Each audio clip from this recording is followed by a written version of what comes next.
What happens when America's undisputed queen of country music comes face to face with late-night television's golden boy?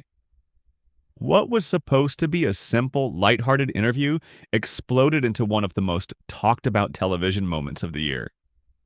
Tonight, we're diving into that shocking confrontation that had millions glued to their screens and left the entire entertainment world buzzing stick around because every moment of this encounter is jaw-dropping. The stage was set at The Tonight Show starring Jimmy Fallon, a routine promotional appearance. Or so everyone thought. Reeba McIntyre, the reigning queen of country music, was there to discuss her latest album, her upcoming tour, and maybe share a few laughs with America's favorite late-night host. The audience was packed, the cameras were rolling, and the energy in Studio 6B was electric. As Jimmy introduced her with his signature excitement, "Ladies and gentlemen, please welcome the incredible, the legendary Reeba McIntyre." The crowd erupted. Reeba appeared, dazzling in a flowing burgundy dress, her iconic red hair perfectly styled, every inch the seasoned performer who had conquered both country music and Broadway. Jimmy stood from behind his desk, arms wide for the customary hug. "You look absolutely fantastic. How are you feeling?" he asked. "I'm doing wonderful, Jimmy." "Thank you so much for having me back," Reeba replied, her radiant smile lighting up the stage as she settled into her chair. The conversation began like any other. Jimmy praised her new album, calling it pure magic, and asked about the inspiration behind her songs. Reeba leaned forward, eyes sparkling. "This album is about authentic storytelling," she explained. "It's about real experiences, real emotions, and connecting with people through honest music. In today's world, I feel we've lost some of that authenticity." The interview took a turn when Jimmy, nodding in agreement, decided to broach a more controversial topic. "Speaking of authenticity," he said, "there's been a lot of chatter on social media about country artists and their political views. How do you feel about that?" Reba's smile flickered slightly, a hint of caution in her expression. "Jimmy, I've always believed that music should bring people together, not divide them. My job is to entertain, to tell stories that resonate regardless of anyone's personal beliefs or political leanings." Jimmy pressed on, unwittingly stepping into dangerous territory. "But don't you think artists have a responsibility to speak out on important issues? You have such a massive platform. Shouldn't you use it to make a difference?" Reba's posture straightened and her tone sharpened. "Jimmy, I've been in this business for over 40 years. I've learned that telling people how to think or vote isn't respecting their intelligence. My fans are smart. They don't need me to dictate what they believe." The tension in the room became palpable. Jimmy leaned in, his voice casual but pointed. "Surely some issues are just right or wrong, black and white. Climate change, social justice, equality, aren't these human issues rather than political ones?" Reba's famous warmth cooled, replaced by a guarded, measured intensity. "Jimmy, you're oversimplifying complex issues. Life isn't black and white. Good people exist on all sides, and their voices deserve to be respected." Jimmy, seemingly oblivious to the storm he was stirring, pressed further. "But when we're talking about basic human rights, don't you think there's a moral obligation to stand up for what's right? Your fans look up to you." And just like that, the interview escalated into a showdown. Neither the audience nor the millions watching at home would soon forget. "They trust you. And that's exactly why I have to be careful about what I say," Reeba replied, her voice firm, carrying a weight that made everyone in the studio lean in. "I respect them too much to abuse that trust by pushing my personal agenda. People come to my concerts to escape the noise, the division, for a few hours to feel connected to something beautiful and meaningful. That's what music is supposed to do." For a moment, it seemed Jimmy might steer the conversation in a lighter direction. But then he made the comment that would ignite the firestorm. "I just find it interesting that someone with your platform chooses to stay neutral on issues that affect so many people. Some might even say that's a privilege not everyone can afford." The audience collectively held its breath. Reba's eyes flashed with a warning that anyone familiar with her career would instantly recognize. Her grandmother's steel-like backbone, the same determination that had carried her through decades in a male-dominated industry, was coming to the surface. "Jimmy," she said slowly, her voice deadly calm, "I need you to stop right there." "I'm sorry, I don't understand," Jimmy replied, though his smile was starting to look strained. "I'm just asking questions the audience might be curious about." "No, Jimmy, you're not asking questions," Reba shot back, her composure cracking. "You're making accusations. You're implying that because I don't broadcast my every opinion, I'm failing my fans or shirking responsibility. And honestly, that's not just presumptuous, it's insulting." The studio went silent. This was no longer the friendly banter fans expected. This was raw, unfiltered, and uncomfortable. A clash between two icons, live for the world to see.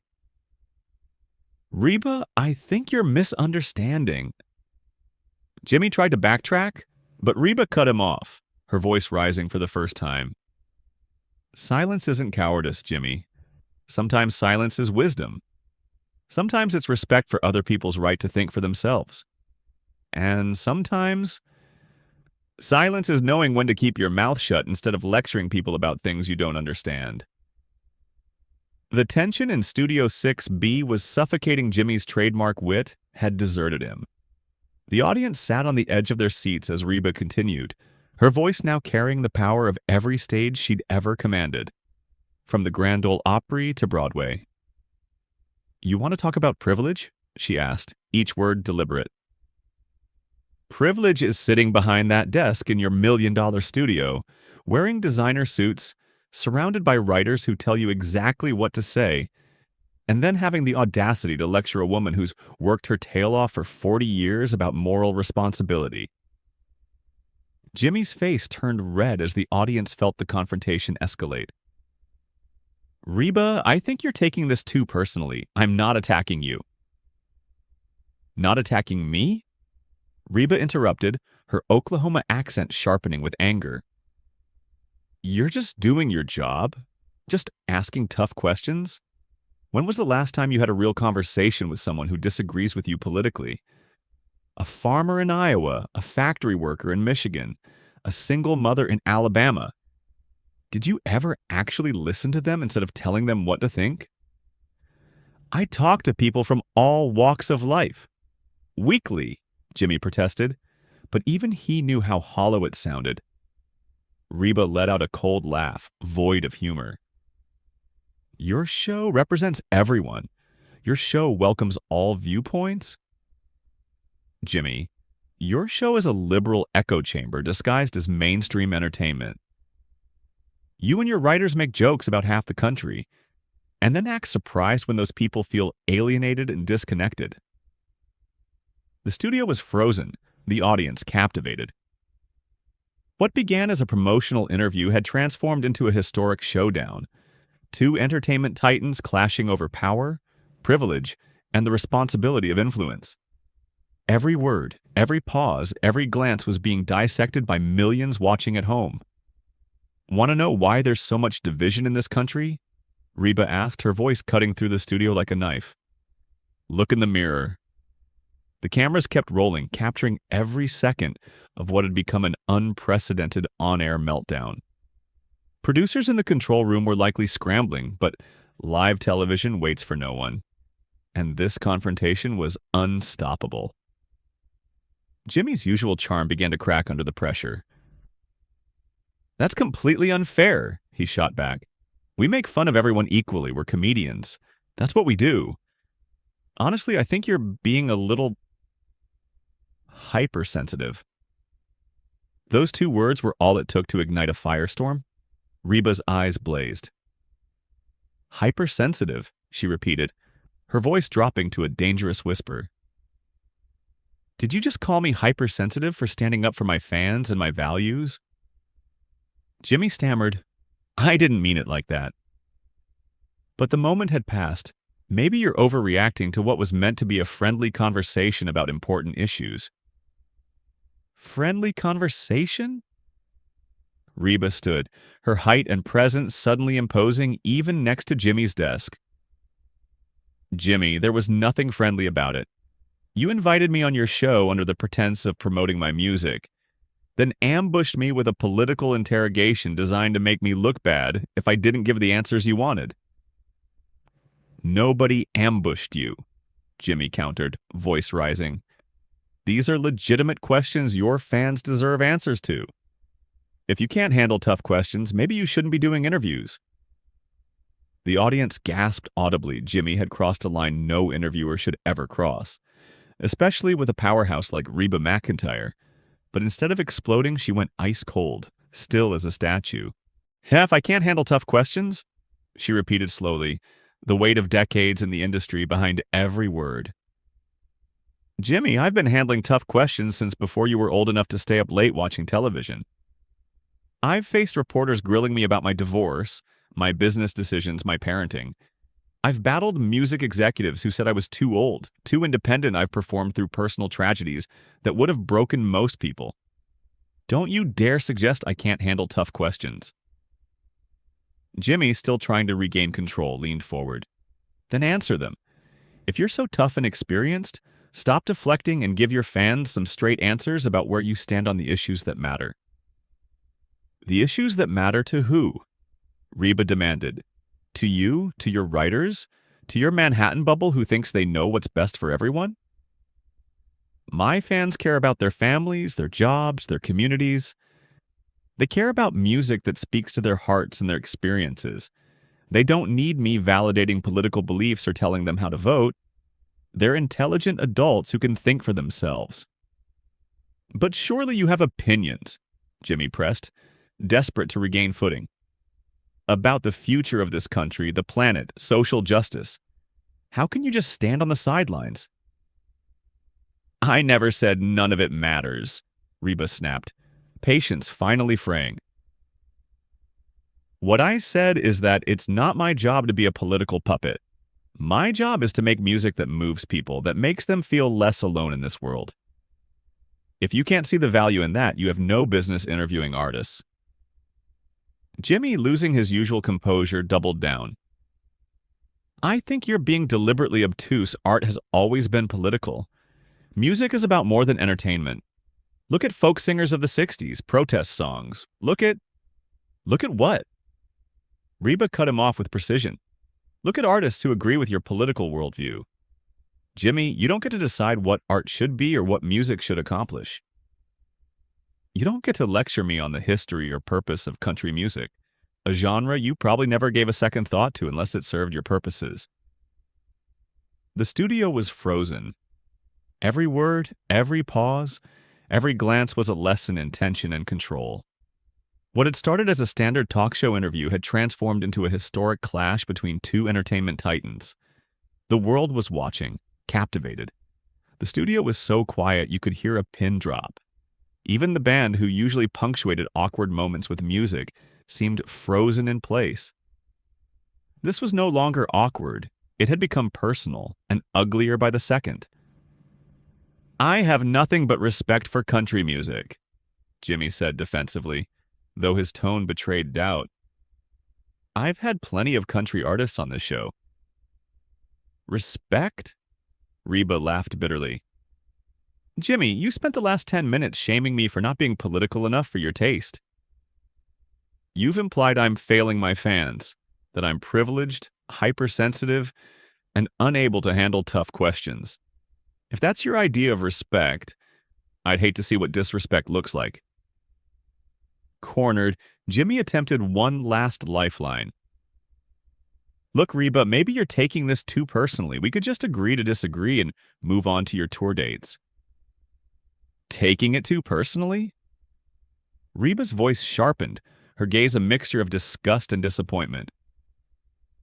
Jimmy, you've spent 15 minutes attacking my character, my integrity, and my relationship with my fans on national television. How exactly should I take that? Jimmy tried damage control. Reba, I'm sorry if it seemed like I was attacking you. I just wanted a meaningful conversation about important topics. Maybe we got a little heated, but that's what good television is, right? Real conversations, real emotions. Good television? Reba repeated, her voice a whisper that cut through the studio like a thunderclap. You think ambushing your guests and dismissing their legitimate concerns as being too personal is good television? I didn't ambush anyone, Jimmy protested, voice weak. This is how interviews work. We ask questions, have discussions. If you don't want to engage, that's your choice. But Reba had reached her limit. She stood radiating a fury and dignity that made the entire studio tense. Your job, Jimmy, she said, her voice now commanding every ear in the room, is to entertain people, to make them laugh, to give them a break from their troubles, to celebrate artists who bring joy into their lives. Your job is not to lecture, shame, or bully guests who don't conform to your narrow worldview. Jimmy's face turned crimson, caught between embarrassment and anger. I'm not bullying anyone. I'm asking legitimate questions the American people deserve answers to. The American people? Reba's voice dripped with icy sarcasm. Jimmy, you don't speak for the American people. You speak for a tiny fraction of coastal elites who think they know better than everyone else. You've never worked a day outside the entertainment industry. You've never worried about paying rent, buying groceries, or keeping your family afloat. And yet you think you're qualified to lecture the rest of us about morality and responsibility? The audience was mesmerized, silent and riveted by Reba's unfiltered honesty. Jimmy struggled, each attempt to regain control only digging him deeper. That's completely unfair, he said, his voice cracking. You don't know anything about my background or my experiences, and I think you're being disrespectful to me and to the show. Cold and unwavering, Reba replied. Disrespectful? Jimmy, you invited me as your guest, and then spent the entire interview trying to make me look like a coward for not sharing your political opinions. You've been condescending, dismissive, and downright rude. And now you have the audacity to accuse me of being disrespectful. The tension in the studio was palpable. What started as a standard talk show interview had erupted into one of the most intense, unforgettable clashes in late-night television history. Every viewer at home was watching a masterclass in holding your ground and the consequences of crossing someone who refuses to back down. I think you need to calm down, Jimmy said. The words barely left his mouth before the entire studio knew he had made a catastrophic mistake. Reba went completely still, her eyes blazing with a fire that could make anyone step back. I need to calm down? She repeated, her voice deadly quiet. Did you just tell me to calm down? A woman who has spent her entire career dealing with men who think they know better than her? Jimmy's face paled. I didn't mean it like that. I just thought we should lower the temperature and try to have a civilized conversation. Civilized. Reba's voice rose, filling the studio with the kind of presence that had commanded stages around the world. There's nothing civilized about what you've done tonight, Jimmy. You've shown disrespect for me, my fans, and for honest dialogue itself. You've proven you're nothing more than a bully with a television show who thinks his platform gives him the right to attack anyone who disagrees with your agenda. Jimmy, visibly sweating, tried to regain control. Reba, please, I think you're overreacting. This is just a friendly debate between two people who care about this country. Friendly? Reba shook her head in disgust. Jimmy, there was nothing friendly about this interview. From the moment you started, you had an agenda. When I didn't give you the sound bites you wanted, you tried to bully and shame me into compliance. Congratulations! You've succeeded in showing your true colors to millions of viewers. She began removing her microphone, movements controlled, yet radiating fury. Do you know the real tragedy here, Jimmy? You had a chance to have a genuine conversation with someone who's lived through 5 decades of American history, who's seen this country and this industry change in ways you can't even imagine your audience could have learned something. But instead, you turned it into a political ambush because you thought it would make good television. Reba, please don't do this, Jimmy pleaded, finally realizing the gravity of the moment. Let's just take a breath and start over. We can edit this. Reeba laughed, sharp and bitter. Oh no, Jimmy. You wanted good television. Real emotions, real conversations. Well, this is real. This is what happens when you disrespect someone who has earned the right to be treated with dignity and courtesy. She placed the microphone on the chair and looked directly into the camera, addressing both the studio audience and viewers at home. To the wonderful people who came expecting a fun interview about music and entertainment, I apologize that you had to witness this. You deserve better. You deserve hosts who celebrate artists, who bring people together instead of driving them apart. Then, turning back to Jimmy, her voice carried the full weight of her disappointment. And as for you, Jimmy, I hope someday you learn the difference between asking tough questions and being a bully. I hope you understand that respect isn't demanded, it's earned. And most importantly, I hope you remember that the people watching your show aren't political pawns. They are human beings who deserve dignity. With that, Reeba McIntyre turned and walked toward the exit, head held high, dignity intact. The studio audience sat in stunned silence, unsure whether to applaud or simply process what had just unfolded. Jimmy sat behind his desk, face a mask of shock and humiliation, clearly at a loss for how to salvage what had become one of the most disastrous interviews in late-night television history. As Reeba reached the exit, she paused, looking back over her shoulder. "Jimmy," she said, voice carrying across the silent studio. "Next time you want a political debate, invite a politician. When you invite an artist, show some respect for what we do and why we do it."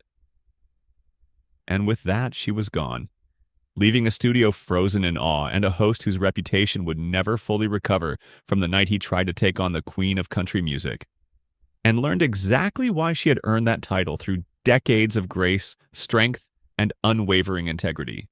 The aftermath of this explosive confrontation continues to ripple across the entertainment world, with fans and critics weighing in on what many are calling one of the most dramatic moments in television history.